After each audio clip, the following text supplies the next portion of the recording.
राम राम। ओम नमः शिवाय। कहते अगर आपके मन में भगवान को प्राप्त करने की इच्छा है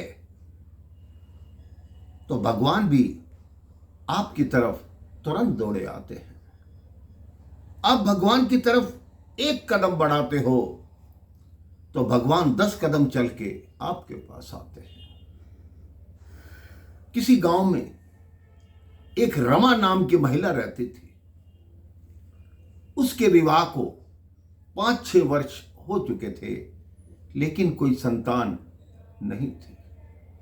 उसके घर में उसकी सास थी, उसके पति थे।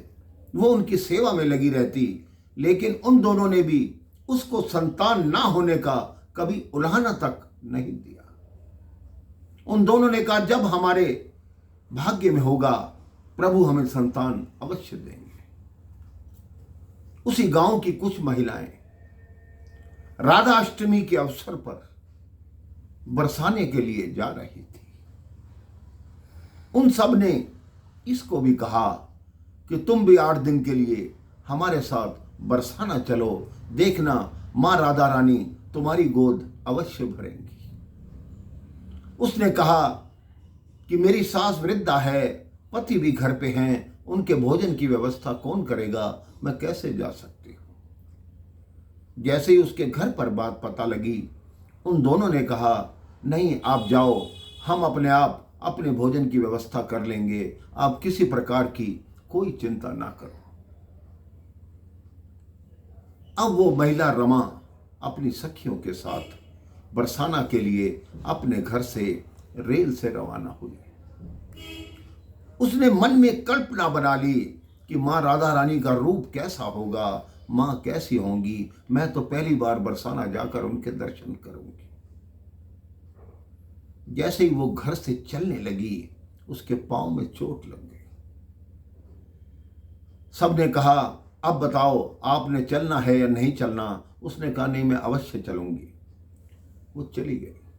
जो लोग बरसाना गए हैं उनको अच्छे से ज्ञात होगा कि जब मां राधा रानी के मंदिर में जाते हैं तो वहां बहुत सी सीढ़ियां हैं। सारी महिलाएं साथ जा रही थी। उस महिला का पहली सीढ़ी पर ही पैर मुड़ गया। उसने अपनी सखियों से कहा कि आप चलो, मैं धीरे धीरे आती हूं। वो मुश्किल से 4-6 सीढ़ी चढ़ती, फिर बैठ जाती। इतने ही देर में एक 8-10 वर्षीय बालिका आई। उससे पूछा कि क्या करने आई हो। उन्होंने कहा मैं मां राधा रानी के दर्शन करने आई हूं। उन्होंने कहा राधा रानी तुम्हारी कामना पूर्ण करेंगे, तुम मुझे क्या दोगी। उन्होंने कहा बिटिया आपको क्या चाहिए। कहती मुझे चूड़ी चाहिए, कंगन चाहिए, लहंगा चाहिए, चोली चाहिए, मुझे सब कुछ चाहिए, चुनरी चाहिए। उसने कहा देखो मैं 8 दिन राधा अष्टमी तक यहीं हूं, मैं थोड़ी थोड़ी वस्तुएं लाके आपको देती रहूंगी, आप कहां मिलेंगे। उसने कहा मैं यहीं मिलूंगी। तो उस बालिका से पूछा आपका नाम क्या है। उस बालिका ने कहा कि मेरा नाम लाडो है। वो बालिका रमा की गोद में बैठी और कहती है ठीक है कल मिलूंगी। अब रमा धीरे धीरे करके सीढ़ियां चढ़ गई और मां राधा रानी के दर्शन किए। अगले दिन वो उस लाडो के लिए लहंगा और चोली खरीद कर लाई। उन्होंने देखा लाडो उसी सीढ़ी पे बैठी है। उन्होंने लहंगा चोली दी। फिर लाडो ने पूछा बाकी सामान कब लाओगी। उन्होंने कहा मैं धीरे धीरे करके सब ले आऊंगी। अब रोज का नियम हो गया। 7वें दिन जब लाडो आई तो उसके साथ एक 8-10 वर्षीय बालक भी था। उसने पूछा ये कौन है। कहते ये मेरा मित्र है, इसका नाम कनुआ है। मेरे लिए सब कुछ लाई हो तो इसके लिए भी धोती लाना, पीतांबर लाना और गले की माला लाना। वो कहते ठीक है मैं कल लाऊंगी। अगले दिन राधा अष्टमी का दिन था। राधा अष्टमी के दिन उन्होंने उस बालक कनुआ को और लाडो की सारी वस्तुएं पूर्ण कर दी, बालक कनुआ को दिया। जैसी सीढ़ियां चढ़ के ऊपर पहुंची, उसके आश्चर्य का ठिकाना नहीं रहा क्योंकि 8 दिन में जो वस्त्र उसने मां राधा रानी लाडो को दिए थे वही वस्त्र मां राधा रानी ने पहन रखे थे। उसकी आंखों से अश्रु धारा बहने लगी कि मैं भी कितनी बदकिस्मत हूं।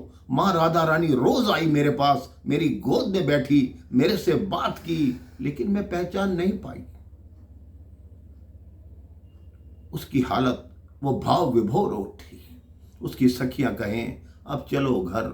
उसने कहा अब मैं घर कभी नहीं जाऊंगी, अब मैं यहीं लाडो की सेवा करूंगी। मेरे भाई बहन 30 वर्ष हो गए रमा को मां राधा रानी की सेवा करते हुए, लेकिन उसको दोबारा कभी लाडो दिखाई नहीं दी। 30 वर्ष बाद एक दिन उसकी आंखों से अश्रु धारा बह रही थी। एक बच्ची आई, कहती मुझे नहीं पहचाना? कहती नहीं। कहती मैं ही तुम्हारी लाडो। उसको गले लगाया। उसी समय रमा के प्राण पखेरु उड़ गए और वो सीधा गोलोक धाम को चली गई। इस कथा का ये अर्थ है मेरे भाई बहन कि आपका भाव शुद्ध हो तो प्रभु आपको दर्शन देने अवश्य आते हैं। ये आपकी आंखों का दोष है कि आप उन्हें पहचान पाओ या ना पहचान पाओ। इसलिए अपने मन को पवित्र रखिए, हर मानव में भगवान को देखिए। मानवता ही सबसे बड़ा धर्म है, मानवता ही पूजा है, उसके अलावा कोई धर्म न दूजा है। राम राम, जय श्री राम, ओम नमः शिवाय, राधे राधे।